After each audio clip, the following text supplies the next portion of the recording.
ಇನ್ನು ಪಾರು ಸೀರಿಯಲ್ನಲ್ಲಿ ಕೂಡ ಅಭಿನಯಿಸಿ ಸಾಕಷ್ಟು ಹೆಸರು ಮಾಡಿದಂಥ ಅದ್ಭುತವಾದ ನಟಿ ಇದೀಗ ವಿಧಿವಶರಾಗಿದ್ದಾರೆ. ಹೌದು, ಕನ್ನಡ ಟಾಪ್ ಸೀರಿಯಲ್ ನಟಿ ಬೆಳ್ಳಂ ಬೆಳಗಿನ ಆತ್ಮಹತ್ಯೆಗೆ ಶರಣಾಗಿರುವಂಥ ಘಟನೆ ನಡೆದಿರುವಂಥದ್ದು. ಹೌದು, ಇದು ಬೆಂಗಳೂರಿನಲ್ಲೇ ಈ ಘಟನೆ ನಡೆದಿದೆ.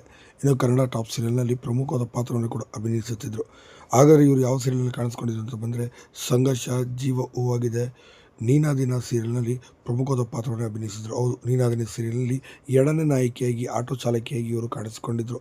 ಅವರು ಬೇರೆ ಯಾರಲ್ಲ, ನಂದಿನಿಯವರು. ಹೌದು, ನಂದಿನಿಯವರ ಅಭಿನಯಕ್ಕೆ ಸಾಕಷ್ಟು ಜನ ಫಿದಾನ ಕೂಡ ಆಗಿದ್ರು ಅಂತ ಹೇಳ್ಬೋದು. ಹೀರೋನ ಪಡೆದುಕೊಳ್ಳುವಂಥ ಪಾತ್ರವನ್ನು ಮಾಡಿದರು. ಮದುವೆಯಾಗಿದ್ದು ಸಹ ನನಗೆ ಅವನೇ ಬೇಕು ಅಂತ ಹಠ ಹಿಡಿದಿದ್ರು ನೀನಾದಿನ ಸೀರಿಯಲ್ನಲ್ಲಿ.